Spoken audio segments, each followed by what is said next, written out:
Hello नमस्कार सुप्रभात मेरे सिर से न्यू स्टडी पॉइंट टू गौरव सर में आप सभी का स्वागत है। तो प्यारे साथियों, हमारी संविधान की बढ़ती हुई श्रृंखला के अंदर आज हम बात करेंगे प्रमुख अनुसूचियों के बारे में, प्रमुख समितियों के बारे में। जो हमारी संविधान के अंदर जो समितियां बनी थी उन सभी के बारे में आज बात करेंगे। प्यारे साथियों, सभी को वीडियो को शेयर कर दें और सभी को बता दें कि हमारी दो PM वाली क्लास आज फिर दोबारा से शुरू हो चुकी है। तो आइए उससे पहले हम देखते हैं, जैसे कि मैं आपको चार टॉपिक के अंदर में आपके लिए हर रोज़ लाता हूँ एक मोटिवेशन शायरी, जिससे कि आपका कॉन्फिडेंस जो है बढ़ जाएगा, आपकी तैयारी में एक नई दिशा की ओर आपकी तैयारी प्रवेश करने लगेगी, आपका जो कॉन्फिडेंस लेवल है वो और बढ़ जाएगा। मैं आपके लिए एक ऐसी ही मोटिवेशन शायरी लाया हूँ चार चांद के अंदर। तो आइए देखते हैं मोटिवेशन शायरी को। चार चांद में दिया है हमें, सीढ़ियाँ उन्हें मुबारक जिन्हें सिर्फ छत पे जाना है। प्यारे साथियों, सीढ़ियाँ उन्हीं के लिए बनी हैं जिन्हें सिर्फ छत पे जाना है। हमारी उड़ान तो आसमान की है, हमारी उड़ान तो आसमान की है, मंजिल हमें खुद बनानी है। प्यारे साथियों, रास्ता जो है हमें खुद बनाना है। तो आइए प्यारे साथियों, हम देखते हैं आज के पॉइंटों के बारे में। बिना देरी के चलते हैं अपनी क्लास की तरफ। प्यारे साथियों, आप वीडियो को शेयर कर दें, अपने सभी साथियों को बता दें कि हमारी क्लास शुरू हो चुकी है। आइए चलते हैं अपने पॉइंटों के बारे में और देखते हैं आज की प्रमुख समितियों के बारे में। आइए बिना देरी के चलते हैं प्रमुख समितियों के बारे में। तो समितियों को देखेंगे। समितियां आप हेडिंग बना सकते हैं, प्रमुख समितियां।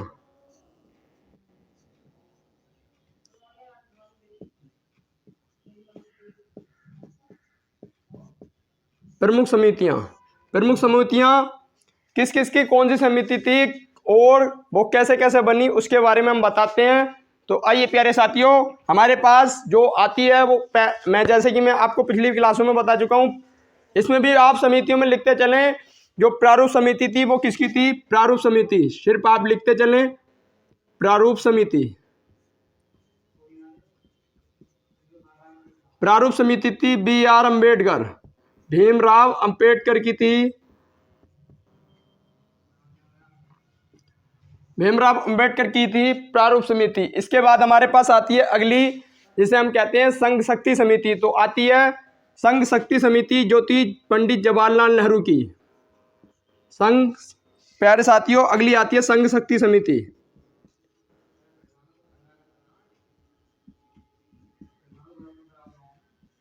संघ शक्ति समिति ये किसकी है? तो ये प्यारे साथियों ये है पंडित जवाहरलाल नेहरू की। जवाहरलाल नेहरू।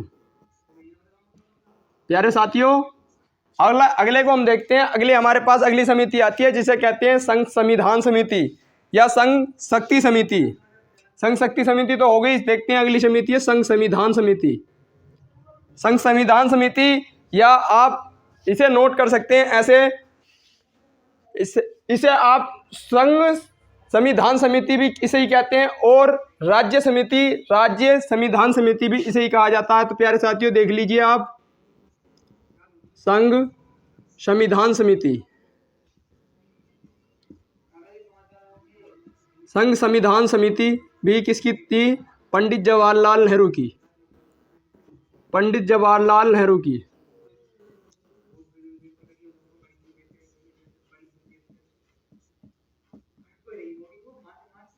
पंडित जवाहरलाल नेहरू की। इसके बाद हमारे पास अगली समिति आती है जिसे कहते हैं प्रांतीय शक्ति समिति। तो प्रांतीय शक्ति समिति किसकी थी? तो ये थी सरदार वल्लभ भाई पटेल की। तो लिख लीजिए आप प्यारे साथियों, प्रांतीय शक्ति समिति। प्रांतीय शक्ति समिति किसकी थी? तो ये थी सरदार वल्लभ भाई पटेल की, सरदार वल्लभ भाई पटेल।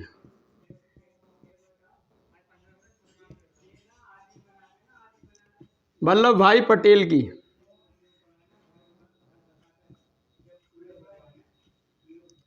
इसके बाद प्यारे साथियों हमारे पास अगली समिति आती है। अगली समिति आती है हमारे पास जिसे कहते हैं हम, तो प्यारे साथियों अगली लिख लीजिए आप, जिसे हम कहते हैं सलाहकार समिति। तो सलाहकार समिति किसकी थी? तो प्यारे साथियों सलाहकार समिति किसकी थी? तो वो लिख लीजिए आप सलाहकार समिति। सलाहकार समिति भी किसकी थी? तो अल्पसंख्यकों के लिए बनाई थी इन्होंने सलाहकार समिति। और ये किसके लिए थी? अल्पसंख्यक के लिए, अल्पसंख्यक के लिए। और ये भी किसने बनाई थी? तो ये प्यारे साथियों ये भी किसकी थी? सरदार वल्लभ भाई पटेल की ही समिति थी। कौन सी? तो कौन सी थी? सलाहकार समिति। इसके बाद हम अगली समिति को देखते हैं प्यारे साथियों। अगली समिति हमारे पास आती है प्रक्रिया के नियम समिति, जिसे कहते हैं प्रक्रिया के नियम समिति। किसकी थी? तो प्रक्रिया के नियम समिति, प्रक्रिया की नियम समिति। तो प्यारे साथियों प्रक्रिया के नियम समिति हमारे पास किसकी थी? तो ये थी पंडित जवाहरलाल नेहरू की नहीं, सॉरी, राजेंद्र प्रसाद की। किसकी थी? राजेंद्र प्रसाद की थी प्रक्रिया की नियम समिति। और संचालन समिति भी किसकी थी? प्यारे साथियों संचालन समिति, आप नोट करते चले। संचालन समिति भी किसकी थी? तो प्यारे साथियों संचालन समिति भी किसकी थी? पंडित राजेंद्र प्रसाद की। इसके बाद हमारे पास आती है झंडा समिति। झंडा समिति के अंदर हमारे पास अपवाद आता है, जिसके बारे में मैं बताता हूँ। झंडा समिति कुछ लोग JB कृपलानी की बताते हैं और कुछ लोग राजेंद्र प्रसाद की बताते हैं। लेकिन आज की क्लास देखने के बाद आपका ये डाउट क्लियर हो जाएगा। मैं आपको गारंटी से कहता हूँ कि आपका कोई भी डाउट नहीं रहेगा। तो आइए प्यारे साथियों देखते हैं आती है कौन सी? झंडा समिति। तो झंडा समिति के अंदर विवाद है कि ये समिति JB कृपलानी की है या राजेंद्र प्रसाद की है। तो इसके बारे में मैं आपको बताता हूँ प्यारे साथियों। जो राजेंद्र प्रसाद थे इन्हें ही माना जाता है झंडा समिति का अस्थायी अध्यक्ष। लेकिन स्थायी अध्यक्ष आपसे पूछा जाए तो किसकी थी? तो JB कृपलानी की। लेकिन आपसे ना स्थायी और ना अस्थायी पूछा जाए तो आप उसका आंसर सिर्फ JB कृपलानी ही लगाएंगे, क्योंकि स्थायी ही माना जाता है। तो आइए स्थायी समिति में स्थायी अध्यक्ष कौन थे इसके? तो स्थायी थे प्यारे साथियों, स्थायी थे JB कृपलानी।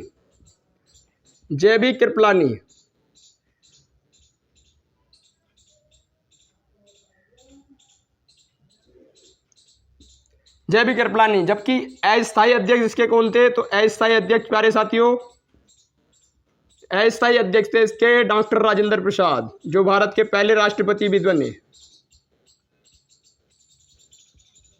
आप नोट जरूर करते चलें, जैसे मैं आपको पहले भी बता चुका हूं कि नोट जरूर करना है प्यारे साथियों। इसके बाद हमारे पास अगली समिति आती है जिसे हम कहते हैं गृह समिति। तो प्यारे साथियों हमारे पास अगली समिति आती है जिसे हम कहते हैं गृह समिति।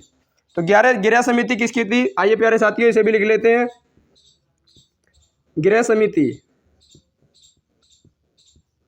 गृह समिति हमारे पास आती है। गृह समिति हमारी थी पट्टाभी सीतारमैया की।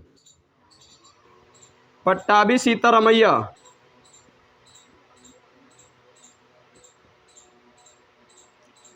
सीतारमैया के बारे में मैं बताऊंगा आपको।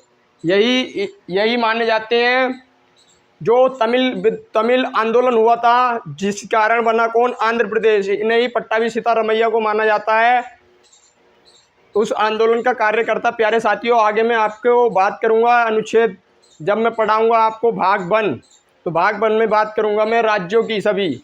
प्यारे साथियों पट्टाभी सीतारमैया की समिति थी कौन सी? गृह समिति। प्यारे साथियों ये हमारे पास कुछ इंपॉर्टेंट समितियां थी जिनके बारे में हमने बात की। अब मैं आपको कुछ एक्स्ट्रा पॉइंट लिखवा देता हूं प्यारे साथियों, इसी पेज पर मैं इधर लिखवा देता हूं एक्स्ट्रा पॉइंट जिनसे आपको एग्जाम में काफ़ी राहत मिलेगी। तो प्यारे साथियों आप लाइक ज़रूर कर दें। प्यारे साथियों अगर आपको क्लास पसंद आती है तो इसे लाइक कर दें और अपने सभी साथियों को शेयर कर दें, जिससे कि सभी को पता चल जाए कि एक संविधान की बेहतरीन क्लास चलती है हर रोज़ 2 PM पर स्टडी पॉइंट 2 गौरव सर पर। प्यारे साथियों हर रोज़ मुझसे जुड़ना ना भूलें 2 PM पर स्टडी पॉइंट 2 गौरव सर पर। और जैसे कि मैंने बताया है कि आपको लाइव क्लास लेनी है, लाइव क्लास का मज़ा एक अलग ही होता है। लाइव क्लास में मैं आपको वो सारी जानकारी बता दूंगा जो आपके मन में चल रही होगी। आप मुझसे लाइव क्लास में सवाल जवाब भी कर सकते हैं कि सर हमें ये नहीं पता, कि हमें ये बता दीजिए भैया, हमको ये बता दीजिए। तो मैं आपके सारे डाउट क्लास में ही क्लियर करता चलूँगा। प्यारे साथियों, एक बार ज़रूर जुड़ें स्टडी पॉइंट टू गौरव सर पर हर रोज़ की लाइव क्लास में। तो प्यारे साथियों, आइए देखते हैं एक्स्ट्रा पॉइंटों के बारे में। एक्स्ट्रा पॉइंटों में हमारे पास आता है कि हमारा जो संविधान है वो कितने दिनों में बना, हमारा संविधान कैसा था, हमारा संविधान ऐसा था, हमारे साथ संविधान में क्या क्या था, इसके बारे में एक्स्ट्रा पॉइंट लिख लें। प्यारे साथियों, हमारा संविधान बताया जाता है कि हमारा संविधान का, अब तो देखो बहुत कम पूछा जा सकता है, लेकिन ये क्वेश्चन बन सकता है कि हमारा संविधान में बनने में कितना समय लगा। तो संविधान का समय, क्योंकि मैं आपको ये एक्स्ट्रा पॉइंट इसलिए लगवा रहा हूँ क्योंकि हमारी कल से जो क्लास स्टार्ट होगी वो हमारी क्लास शुरू होगी प्रस्तावना से। कल से हम शुरू करेंगे प्रस्तावना के बारे में। प्यारे साथियों, सभी को जोड़ लें कि कल से हमारा एक सुंदर दस्तावेज भारतीय संविधान की प्रस्तावना यानी प्रीएम्बल शुरू होने जा रही है। आइए प्यारे साथियों, कुछ एक्स्ट्रा पॉइंटों को, एक्स्ट्रा फैक्टों को लिख लेते हैं। देखिए, जो हमारा संविधान बनने में समय लगा वो कितना समय लगा। संविधान का समय,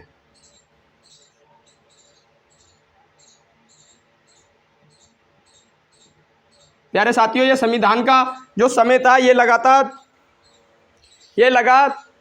2 ईयर 18 मंथ और 2 ईयर और 11 मंथ और 18 डेज। तो लगे 2 साल 18 महीने, 2 साल 11 महीने, 11 माह और 18 दिन का समय लगा था हमारे संविधान को बनने में। और ये हमारा संविधान भारत में कैसा माना जाता है, तो कठोर और लचीला। कैसा संविधान है हमारा, तो हमारा संविधान है कठोर और कैसा संविधान है, लचीला। आपसे एक पॉइंट में पूछा जा सकता है कि हमें हमारा संविधान कैसा है, तो हमारा संविधान कैसा है, तो कठोर और लचीला संविधान है हमारा। इन पॉइंटों को आप लिखते जरूर चलें, मैं एक्स्ट्रा पॉइंट लिखवा रहा हूँ आपको अन्य तथ्य में। प्यारे साथियों, अगला आपसे पूछा जा सकता है कि हमारा राष्ट्रीय गान जो है, राष्ट्रीय गीत जो है, और हमारा जो है क्या बोलते हैं राष्ट्रीय ध्वज कब कब अपनाए गए थे, इनके बारे में आप नोट कर लें। मैं आपको मिटाई देता हूँ इसे, पूरे पेज पे आप आसानी से लिख लेते हैं। आप इसका स्क्रीनशॉट ले सकते हैं। प्यारे साथियों, मैं एक तरफ हो गया हूँ, स्क्रीनशॉट ले लें जल्दी से, फटाफट स्क्रीनशॉट ले लिया हो तो चलते हैं हम अपनी क्लास की तरफ।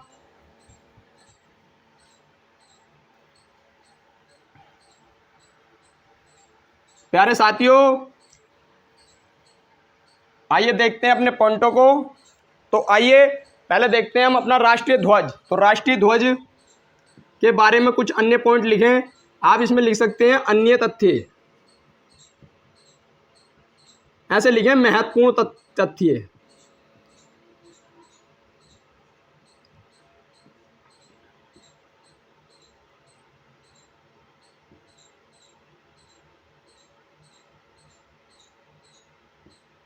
महत्वपूर्ण तथ्य, इसके बारे में आप पहला पॉइंट लिखेंगे। इसके अंदर जो हमारा राष्ट्रीय ध्वज है, तो राष्ट्रीय ध्वज को हमारे कब अपनाया गया था, तो राष्ट्रीय ध्वज को अपनाया 22 जुलाई 1947 को संविधान के अंदर लागू किया गया था हमारा राष्ट्रीय ध्वज, जिसे हम कहते हैं तिरंगा। और प्यारे साथियों, आप जानते होंगे, जैसे मैंने आपको 15 अगस्त के लिए भी वीडियो बना के दी है, उसमें सारी चीज़ बताई है कि कैसे कैसे हमारा भारत देश आज़ाद हुआ। उसका लिंक मैं आपको डिस्क्रिप्शन में दे दूंगा, आप चाहें तो उसे देख सकते हैं, कैसे कैसे हमारा भारत ही आज़ाद हुआ। और इस टाइम जो चल रहा है हमारा, क्या चल रहा है, तो प्यारे साथियों इस टाइम हमारा चल रहा है अमृत महोत्सव।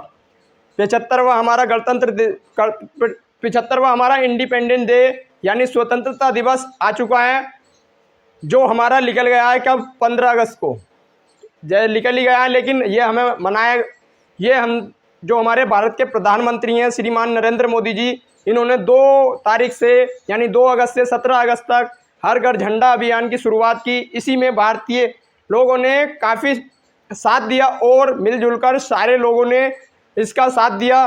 प्यारे साथियों, आइए देखते हैं इसी राष्ट्रीय ध्वज के बारे में। तो इस राष्ट्रीय ध्वज को 22 जुलाई 1947 को तो बनाया, लेकिन आपसे पूछा जाए कि इसमें इसका जो प्रारूप है वो प्रारूप किसने बनाया। प्यारे साथियों, प्रारूप किसने तैयार किया, तो प्रारूप तैयार किया किसने, पिंगली बकैया ने। पिंगली बकैया, पिंगली बकैया ने बनाया इसका प्रारूप। और कौन से अनुपात में, तो प्यारे साथियों ये है 3:2 के अनुपात में। और आपसे पूछा जाएगा कि इसके अंदर कितने कलर होते हैं, तो आपसे पूछा जाएगा कितने कलर होते हैं, तो प्यारे साथियों इसके अंदर रंग होते हैं 3। जो मेन रंग होते हैं वो 3 होते हैं, जबकि इसमें रंग जो होते हैं वो 4 रंग होते हैं। प्यारे साथियों एक उसका भी माना जाता है जो हमारी जो होती है इसके अंदर तीली, उसके बारे में भी मैं आपको बताता हूँ। प्यारे साथियों इसके अंदर रंग होते हैं 3। आंसर आएगा तो आपको 3 ही लगाना है, जबकि मैंने आपको एक्स्ट्रा पॉइंट के लिए बता दिया है कि 4 भी अगर हो तो उसका आंसर 4 भी हो सकता है। वो कैसे मैं अभी बताता हूँ। प्यारे साथियों प्रारूप तैयार किया पिंगली बकैया ने, और 3 रंग थे इसमें, और तीनों रंग का आपस में महत्व है। बलिदान का महत्व है केसरिया रंग, और उसके बाद आता है सफ़ेद, शांति का प्रतीक। इसके बाद आता है अगला जिसे कहते हैं हरा रंग। हरा रंग को कहते हैं प्यारे साथियों, हरा रंग को कहते हैं आत्मसमर्पण का प्रतीक। आत्मसमर्पण का प्रतीक, समर्पण का प्रतीक, भारत के प्रति समर्पण का प्रतीक हरा रंग माना जाता है। प्यारे साथियों मैंने इसके बारे में आपको बताया। इसके बाद हमसे पूछा जा सकता है कि हमारा जो राष्ट्रीय ध्वज है इसे अपनाया कब, 22 जुलाई 1947 को प्रारूप तैयार किया पिंगली बकैया ने। इसमें रंग होते हैं 3। इसके बाद हमारे पास अगला पॉइंट आता है प्यारे साथियों, जिसे हम कहते हैं प्यारे साथियों राष्ट्रीय गान। तो राष्ट्रीय गान के बारे में आप नोट कर लें। इसे जानने की वजह है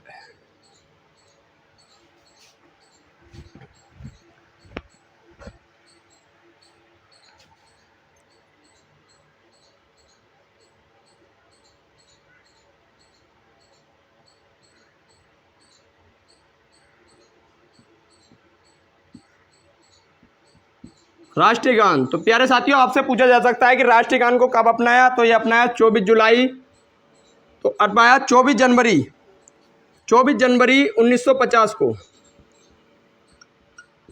24 जनवरी 1950 को इसे अपनाया। और प्यारे साथियों आपसे पूछा जा सकता है कि इसमें कुल कितनी पंक्तियां होती हैं और इसे कितने बोलने में कितना समय लगता है।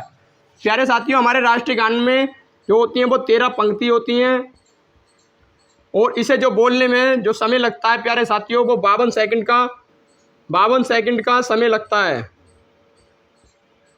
52 सेकंड में पढ़ा जाता है कौन, राष्ट्रीय गान। इसके बाद हमारे पास अगला आता है जिसे हम कहते हैं प्यारे साथियों, जिसे हम कहते हैं राष्ट्रीय गीत। राष्ट्रीय गीत और राष्ट्रीय गान हमारा अलग अलग होता है। ये तो होता है राष्ट्रीय गान जनगण मनगढ़, जनगण मन गढ़।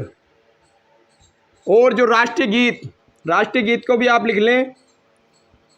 राष्ट्रीय गीत ये हमारा क्या होता है, तो प्यारे साथियों राष्ट्रीय गीत को हमारे संविधान में कब अपनाया गया, तो राष्ट्रीय गीत को हमारे संविधान में अपनाया गया 26 जनवरी 1950 को। जब हमारा संविधान लागू हुआ तभी अपना लिया किसे, राष्ट्रीय गीत को। और इसमें प्यारे साथियों इसे बोलने में कितना समय लगता है, तो प्यारे साथियों इसे बोलने में 65 सेकंड का समय लगता है। और आपसे पूछा जाएगा इसे बोलने में कितना समय लगता है, 65 सेकंड का समय लगता है। और ये हमारा राष्ट्रीय चिन्ह है, ये सब राष्ट्रीय चिन्ह ही चल रहे हैं। इसके बाद आपसे पूछा जाएगा प्यारे साथियों, आपसे पूछा जाएगा इसके बाद हमारा जो आता है अगला पॉइंट, या आप लिख लें राष्ट्रीय गीत हमारा कौन सा होता है। जिसे नहीं पता वो लिख सकता है वंदे मातरम। प्यारे साथियों वंदे मातरम को हमारा राष्ट्रीय गीत घोषित किया गया 26 जनवरी 1950 को। इसके बाद हमारा जो आता है वो आता है कैलेंडर। कैलेंडर हमारा कब लागू हुआ, तो प्यारे साथियों कैलेंडर के बारे में लिख लें। कैलेंडर देख लें। कैलेंडर प्यारे साथियों कैलेंडर को कब लागू किया गया, तो किया गया 17 मार्च 1957 को। 17 मार्च 1957 में लागू किया गया किसे, कैलेंडर को। कैलेंडर को हमारे कब लागू किया गया, 17 मार्च 1957 को। कैलेंडर को कब लागू किया गया, 17 मार्च 1957 को। मैं बार बार बोलता हूँ इसका सिर्फ एक ही मतलब है कि आपको जितनी बार मैं बोलूँगा शायद आपको याद हो जाए। मैं आपका इसी क्लास में याद भी कराने की कोशिश करता हूँ, इसीलिए मैं आपको हर पॉइंट को बार बार बोल के बताता हूँ प्यारे साथियों। इसके बाद हमारे पास ये अन्य चिन्ह हो गए और अन्य इन्हीं के बारे में हमें बताया। और जैसे मैंने बताया कि हमारी समितियाँ भी हमने आपको बता दी। प्यारे साथियों, अब हमारी क्लास आज की यहीं रुकेगी। जैसे जैसे अनुच्छेद बढ़ते चलेंगे, जैसे जैसे प्रस्तावना के अंदर जो भी शब्द आएगा प्यारे साथियों, मैं उसको फुल डिटेल के साथ उसकी जानकारी दूंगा कि ये ऐसे है तो ये ऐसे क्यों नहीं है। प्यारे साथियों, अब आज की क्लास होती है समाप्त।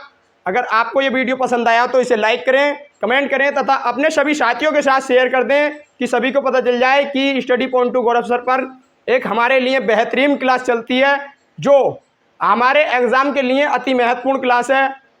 प्यारे साथियों, आपके एग्ज़ाम इस टाइम आ चुके हैं नज़दीक। फॉरेस्ट गार्ड का एग्ज़ाम भी आ चुका है और यूपी SSC पैट का एग्ज़ाम भी आ चुका है। तो मैं चाहता हूं कि संविधान में पैट के एग्ज़ाम से पहले निपटा दूं।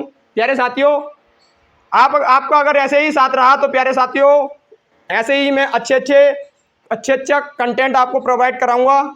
और अंत में वही कि खुश रहें, मस्त रहें, अपने अन्नदाता, अपने माता पिता, अपने गुरुजनों का सम्मान करें। और अंत में वही, जय हिंद, जय भारत।